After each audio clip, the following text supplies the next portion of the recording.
l'hiver, ça va être plus coupable, ça va être plus gourmand. Ah ouais Ouais. Un poké raclette.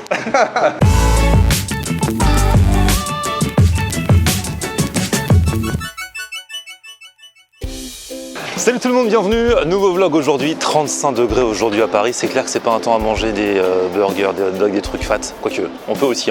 Aujourd'hui j'ai opté pour l'institution de ces dernières années, le truc qui devient limite emblématique, il y en a de plus en plus, ça pullule de partout, les fameux Pokéballs. Il y a une nouvelle enseigne en provenance directe de Londres qui vient d'ouvrir à Paris. Du coup, alors, parce que, bon, apparemment ils ont leur façon de faire et tout, on va voir ça, mais je me suis dit que ça pouvait être intéressant aussi de savoir comment est-ce qu'on faisait, comment un gars qui se dit tiens, bah, il y a une franchise qui cartonne à Londres, je vais l'amener à Paris, comment ça se passe, du coup on va aller à leur rencontre. Bref, venez avec moi. Alors on est place du marché Saint-Honoré, pour l'instant c'est la première adresse en France, à Paris. Il fait beau, il y a des terrasses. J'ai un petit peu faim, mais faim de fraîcheur, donc venez avec moi.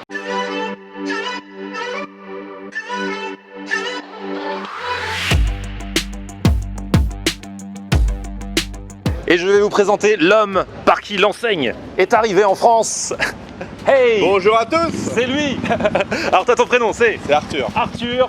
Toi tu t'es dit, j'aimerais amener en France une enseigne qui existe déjà pour le coup en Angleterre. Et alors, comment t'as fait? Parce que tu savais que tu voulais ramener ça, mais tu savais pas encore exactement quoi au début, c'est ça? Non, quand je suis arrivé à Londres, Londres c'est devenu un peu une des grandes capitales de la food. Et quand j'ai rencontré les fondateurs, quand je suis rentré la première fois dans le magasin, j'ai eu un coup de cœur, un gros flash, voilà. D'accord, un truc de poké, parce que c'est vrai que les trucs de poké, il y en a de plus en plus, ça pullule un peu. Et toi tu t'es dit, là, cette enseigne-là, il y a un truc qui fait la différence, il y a une ambiance, il y a des plats, des ingrédients différents, et t'aimerais ramener ça en France. Ouais, moi j'ai adoré le service, j'ai adoré comment est-ce qu'ils servaient les gens, comment ils accueillaient les gens, l'énergie qu'il y avait dans le magasin.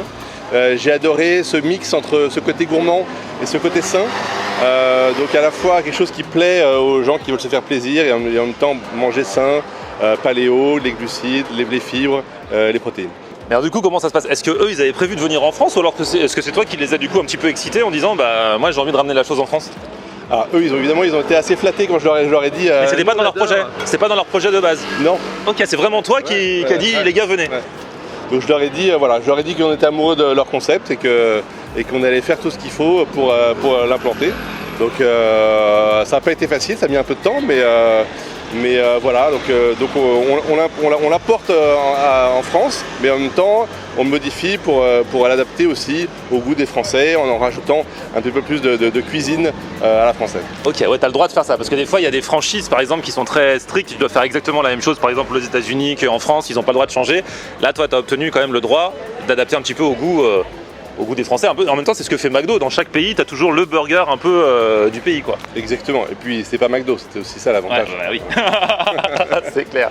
Bon, bah du coup, tu nous présentes. Alors, comment ça se passe? Ouais, justement, du coup, tu dois. Enfin, comment ça se passe concrètement sans rentrer dans un cours d'économie et tout ça? Non, mais genre, du coup, vous signez un contrat. Ouais, mais on est franchisé en fait. Voilà, c'est une franchise. C'est une franchise. Et toi, tu vas être le responsable de tous les Highland Poké qui vont s'ouvrir en France. Voilà, exactement. Ça va forcément passer par toi. Exactement, voilà. Donc c'est moi qui vais superviser le développement et m'assurer que la marque est bien respectée, que les recettes sont bien respectées et qu'on garde la même qualité et ce même côté waouh qu'on a eu quand on est arrivé. C'est un super projet. Toi, tu étais déjà dans la restauration avant? Moi, je bossais dans les sushis avant. Ok, ah bah il passe du sushi au poké. C'est vrai qu'il y a, bon, ça marche toujours les sushis, mais c'est vrai que depuis quelques années, on passe un peu de la vibe sushi à tous les étages à la vibe poké à tous les étages. Il y en a de plus en plus. Bah voilà, le poké, c'est un peu le sushi déconstruit, décomplexé de 2020. Voilà. Ouais, c'est ça. Voilà. Bon, bah alors on va voir un petit peu ce que vous proposez à Highland Poké et en quoi c'est différent. C'est parti!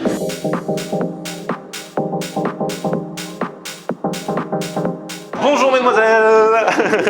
Alors déjà tu peux me montrer un peu les ingrédients que vous proposez et en quoi ça se différencie un peu. Donc il y a les grands classiques déjà. Il y a les grands classiques on a un thon qui est très très bon, on est vraiment mise beaucoup sur la qualité du thon qui est superbe.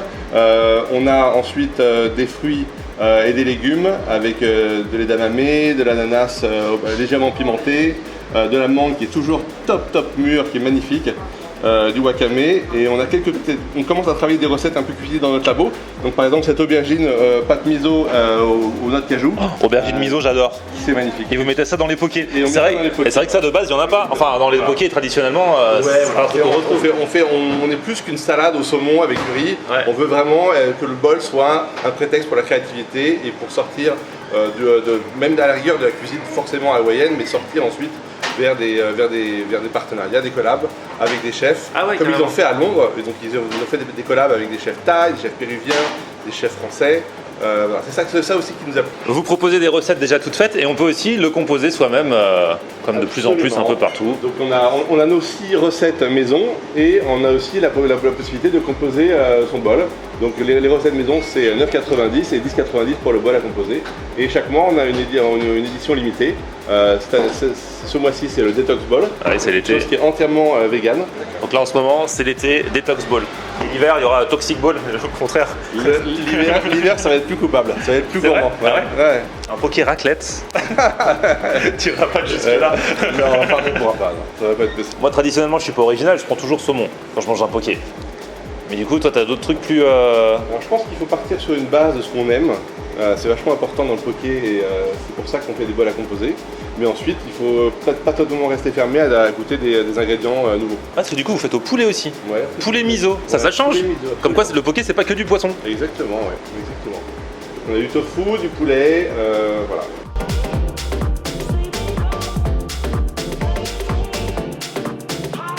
Bon ça y est, j'ai mes 2 recettes et le truc c'est que vous proposez un peu comme dans certains fast-food à l'américaine, on peut rajouter soi-même des sauces à la fin dans son poké. Pour les gourmands, on rajoute un petit trait de sauce sriracha ou de sauce wasabi. Donc les sauces là elles sont en libre service, donc sriracha, wasabi.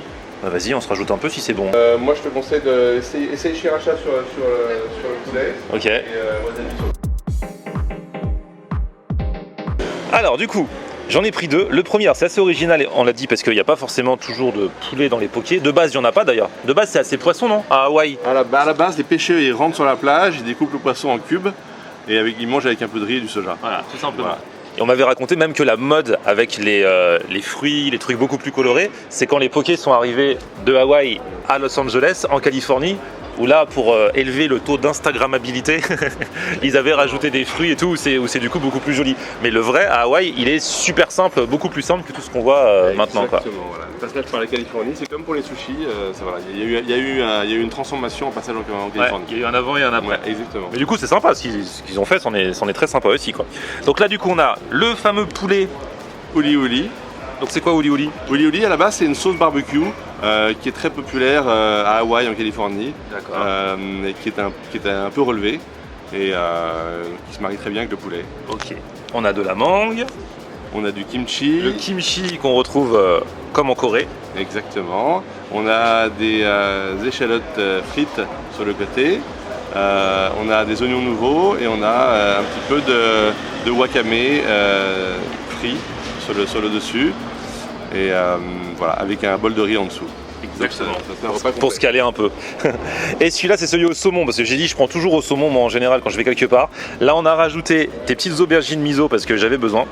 Et puis sinon, c'est des grands classiques. Celui-là, il est un peu plus classique. Edamame, mangue. Celui-là, il est un peu plus classique, avec la différence que notre mangue, elle est ultra mûre et ultra fondante. Okay. Et que nos aubergines, c'est notre recette maison.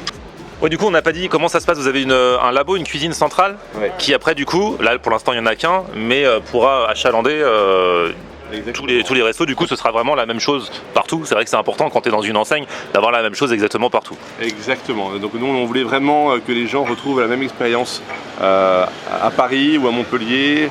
Donc voilà. Donc on s'appuie sur une cuisine professionnelle qui nous prépare certaines recettes qui composent une partie des bols.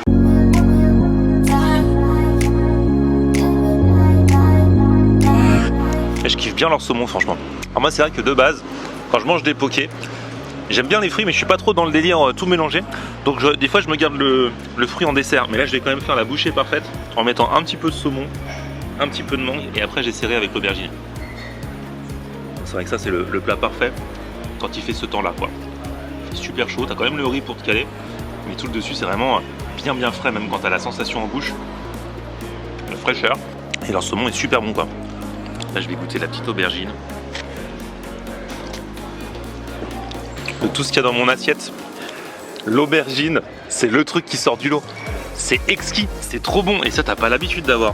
Du coup, ça, c'est un truc à rajouter. Elle n'est pas dans une recette de base. Non, c'est un petit supplément. C'est un petit bonus. Ouais. Et l'aubergine, miso, assaisonnée de fou. Bon, faut aimer les aubergines, bien sûr, mais je surkiffe.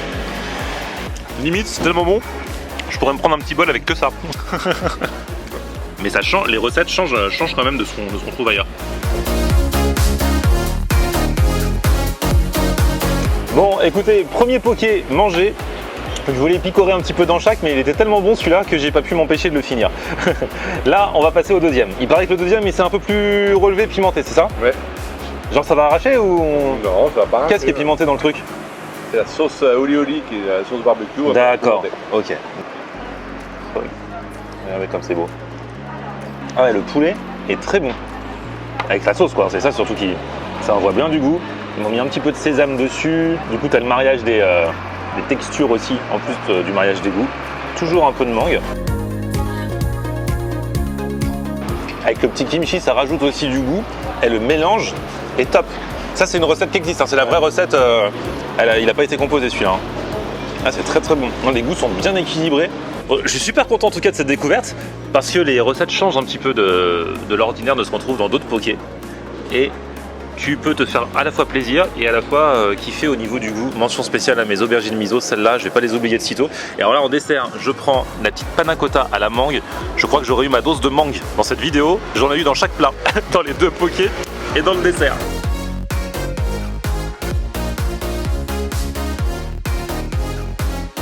Ouais, la panna cotta en elle-même, elle est super bonne, hein. Super bonne. Même sans la mangue. Ouais, sans la mangue. Ouais. Franchement, la morale de l'histoire, c'est que oui, c'est vrai, en ce moment, on l'a dit plein de fois depuis le début de la vidéo, il y a plein de pokés dans tous les sens. Ceux-là valent le coup d'être testés parce que franchement, les recettes sont différentes, les ingrédients sont différents. Bon, il y a des classiques, mais il y a aussi vraiment des sauces et des ingrédients qui changent. Et puis surtout, c'est pas très très cher parce que c'est vrai qu'on voit de nos jours des pokés qui peuvent être à 11, 12, 13, parfois 14 €. Là, vous avez en médium, moi ce que j'ai pris c'était médium, hein, donc c'est déjà quand même pas mal du tout. 9,90 pour les recettes qui existent déjà ou 10,90 quand on compose soi-même. Franchement, je pense que c'est une bonne alternative, mais allez-y, testez. J'avais déjà fait un concours il y a quelques jours sur mon Instagram, donc vous êtes une dizaine qui allez pouvoir aller les tester comme ça gratos et dire ce que vous en pensez. Merci à vous d'avoir suivi cette vidéo. Petit pouce vers le haut si vous avez kiffé. Vous abonnez à ma chaîne et puis on se retrouve sur mon Facebook, Florian Honner, et Twitter, Snapchat, Instagram, c'est aussi Florian Honner. À plus, ciao.